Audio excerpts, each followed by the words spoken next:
Welcome everyone to the Side Draft Podcast. Welcome to our review of the race from Richmond that happened last night, and it was a pretty entertaining race. Yeah, it was a pretty good race. We got real excitement towards the end, so yeah. I still think there needs to be a little bit of work on the aero of these cars, but overall, very entertaining race.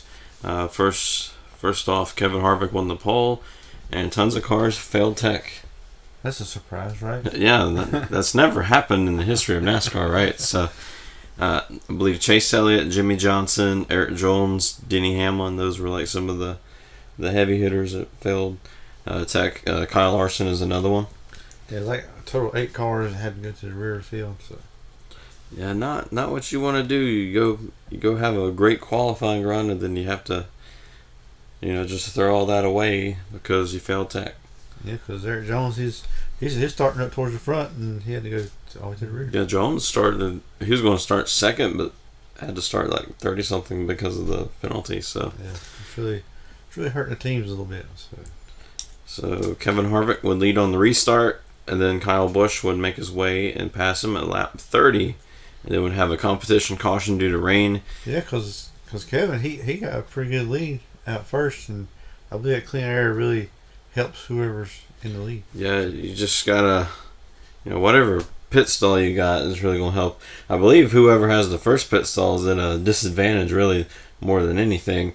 And it seems like Kevin always gets the pole at the ones that's a disadvantage. Yeah.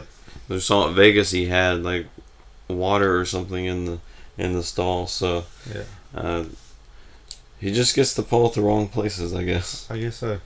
And then Kyle Busch will just win stage 1. Not much really happened that stage besides Kyle passing Kevin and Kyle being Kyle, and how dominant Joe Gibbs has been so far this year. Yes, it's very nice for Kyle Busch to let Corey get his lap back at the very end of the stage. Ain't sure just something what went on there. He's like, here you go, have it back. So. I have a big lead. I don't need to be too much of a bully to everybody out here. So, but Kyle would lead stage 2. And not long after that, Larson and Hemrick would make some contact, and Larson would blow a tire, caution, and he is done for the day. And not good for those McDonald's French fries. Yeah, they come in and fix the car, but I believe he still has some kind of tire rub. Went back out, spun around. Yeah, so Larson really ain't having a very good season so far. You can really see the frustration on him, and so. There's a lot of teams having some bad luck here lately. Yeah, and we saw, like in Atlanta, Larson has speed. He's got the speed to do, like, go out there and lead some laps, win races, but he just, for some reason, there's like some sort of hex on him or something, and he just can't go up there and do that. Yeah, because see, Kurt Busch both have a lot of speed, and they do very well in a race, but something about Larson, somebody's got a voodoo doll after him or something. Yeah. And Kurt Busch is another one. He showed a lot of speed at the very beginning, but then just faded throughout the race.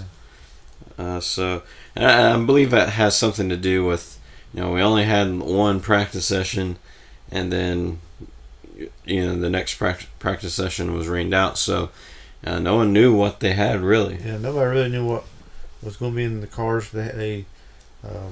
The setup they qualified in is what they want to start the race in, so they really weren't sure what was going to go. And then Kyle Busch, too fast on pit road, and at a place like this, you don't want to do that, especially with the way these spoilers are. You can't pass nobody, no matter how fast you are compared to the guy in front of you. There's just no way you're getting around all those people. Yeah, that's one person that can beat Kyle Busch is Kyle Busch himself. A lot of people really thought he'd just cut through the field like he usually does, but here at Richmond, it's really tough. Yeah, this race really reminded me of Phoenix. We had a lot of fast cars that finished in horrible positions due to the dirty air. Yeah. So I think what they need to do with those spoilers is take off that extension, and then we would have a better product. I don't know. It's just maybe they try it for one race, see what happens. Yeah, that's what they should do for Dover. They should do that. Yeah. And then Truex would lead on the restart, and Ryan Blaney would hold up Truex so Joey Logano can win stage 2. Yeah, because Joey, he was coming, but Blaney was trying to stay on that lead lap, and I don't know if he was trying to help his teammate out a little bit, but it worked. Yeah, it worked for the most part because Joe Logano, he's like a Stage 2 master. He's won Stage 2 at Bristol. I believe he won. No, Denny Hamlin won Stage 2 at Texas, but he's won Stage 2 plenty of times so far this year. Yeah, and I ain't sure this is one of Ryan Blaney's toughest tracks, and he struggled most of the day. And then Stage 3 would begin. Joe Logano would lead. And then Michael McDowell would hit the wall, and his day would be done.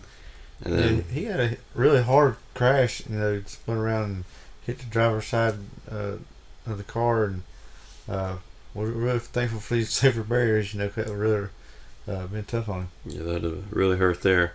And then Truex would lead off pit road. Keselowski would take the lead on the high side. Yeah, Brad really had a very fast car. He found something at that middle groove. I ain't sure what it was, but early in the run, he can just dominate in that middle lane. And Truex would take back the lead not long after that, and then would have green flag pit stops. At that point, Clint Boyer was right there on Martin Truex. I believe Clint Boyer was the fastest one at that point, because he come over a second, and his was at 0.7, 0.8 seconds behind him during green flag. They just need to work on these pit stops during green flag, because same thing happened at Texas. Had a better car than Denny Hamlin. Then pit stops happen 2 seconds behind. You can't really work with that every week. Yeah. I think Clint Boyer should be going. This should have been his second race win of the year. Yeah. Instead, none at all. Yeah, because when they come out of pits, Clint was like 1.8, almost 2 seconds back. So it was really tough. I mean, he had a super fast car, and it's good to see Stuart Haas, man. They're really coming on strong now. I think they're really picking up some speed. Better watch out for them in the races to show. I think it's going to come to a point where Boyer and Harvick are just having their way with the field, especially Boyer right now with how fast he's been. He's probably going to get at least 2 wins this year, I'd say. Oh, yeah. And you look at Harvick, he was real fast at Bristol. He came from 4 laps down, and the race is way back on the lead lap. He had the best car at Bristol. And he showed some speed here at Richmond too, and I don't know. I've been watching out for him. Yeah, I think they're still a little bit behind with the Mustang body. I think Penske was ready for it. Stuart Haas, they've just been, it might have caught them off guard just a little bit of how this car was going to run. But I see Dover being a really good racetrack for them. It's probably going to be Boyer versus Harvick there. And then, you can't forget about Kyle Busch, how good he's been. But yeah, because with Gibbs and Penske, I believe Stuart Haas is catching up really close to him. And another one that is really close is RCR with Austin Dillon. With Daniel Hemrick, still trying to figure something out there. But Austin Dillon finished 6th.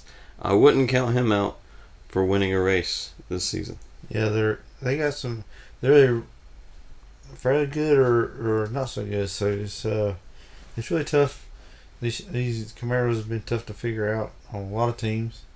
And what about Chris Buescher? He ran in the top 5 most of the day. Yeah, he was battling Kyle Busch and Kevin Harvick and was passing them. So a lot of speed early on, but for some reason there's it's just like Larson. Something happens with the tires for them, and they just can't seem to close out these races. Yeah, he had an awesome run at Bristol too, and running in the top 10, and had a tire issue, had to come in at the very last day. So it's really tough for that team. It's really good to see them running well, but just try to get to finish these races off.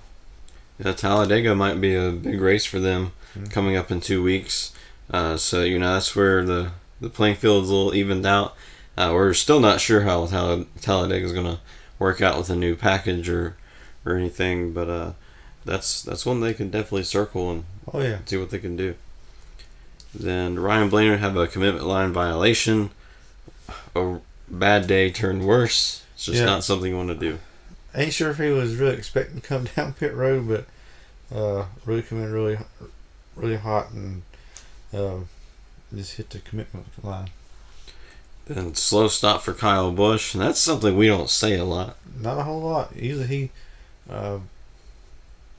gains a lot of positions on pit road, and it's very unusual they have a mistake.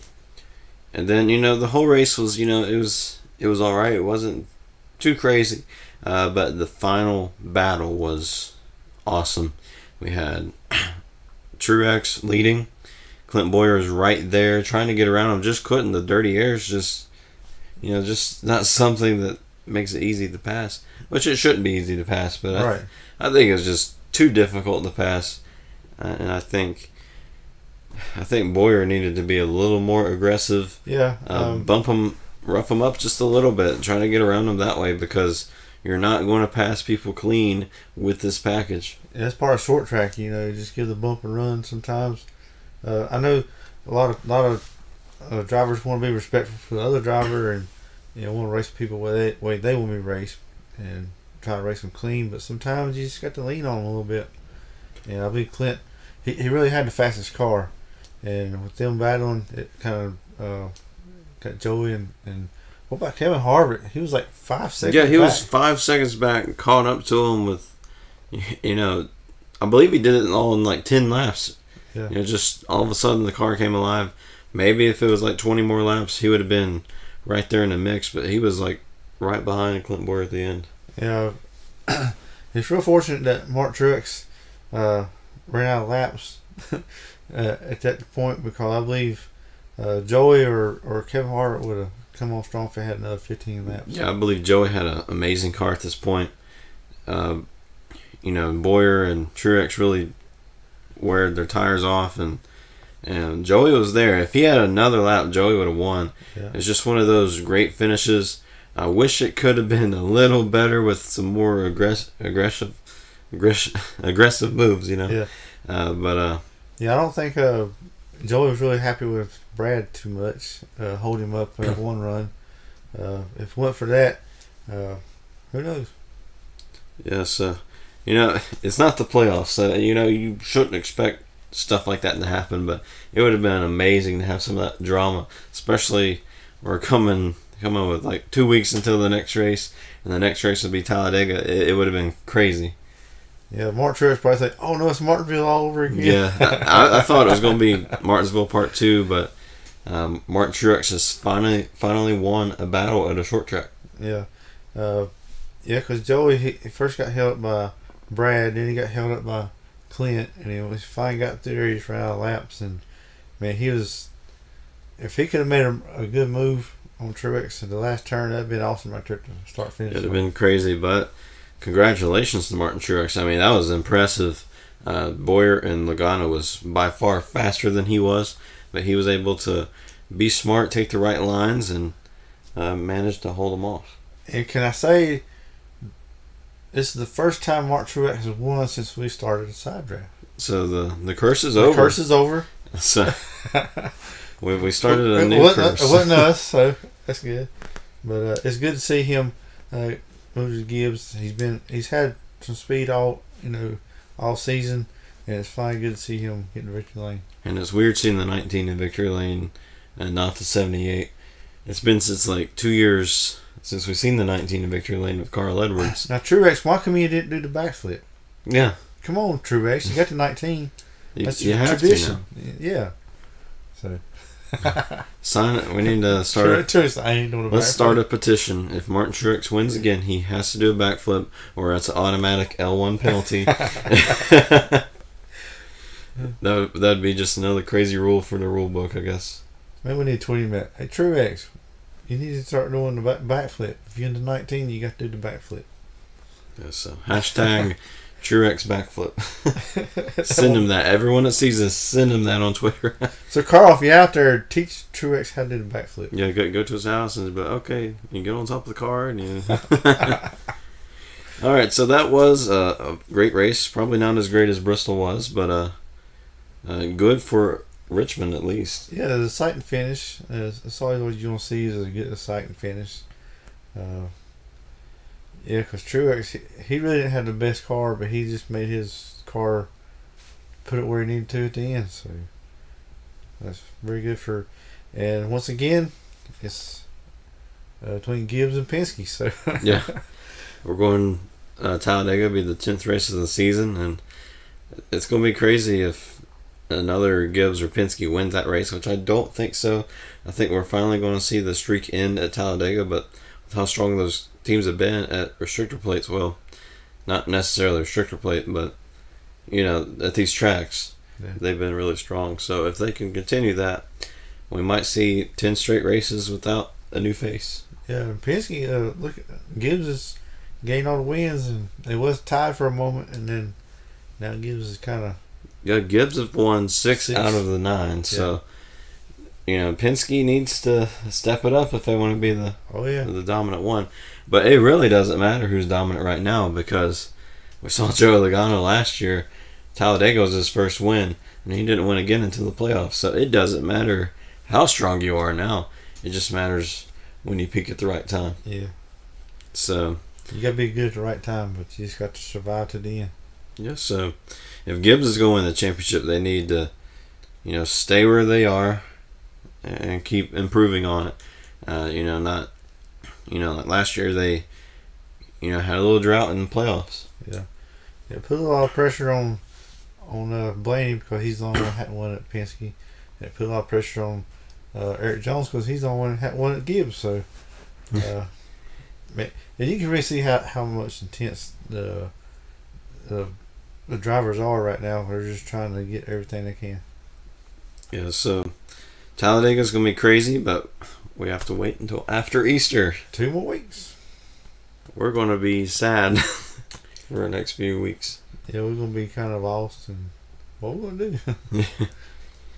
But join us next Friday for a very special video, hopefully, if everything goes smoothly. So that's going to be fun. Yes, I'll see you soon. So stay tuned, and we won't be totally gone next week. So I believe that is the only video we'll have. So it's going to feel weird not doing fast picks and reviews, but we need a vacation too. Yeah, it's been we've been kind of getting burnt out on this, but hopefully the week off will really help us, and we'll come back to Talladega really strong. Yeah. So we'll see you then, and if you like this video, hit subscribe, and then we'll see you in the next one.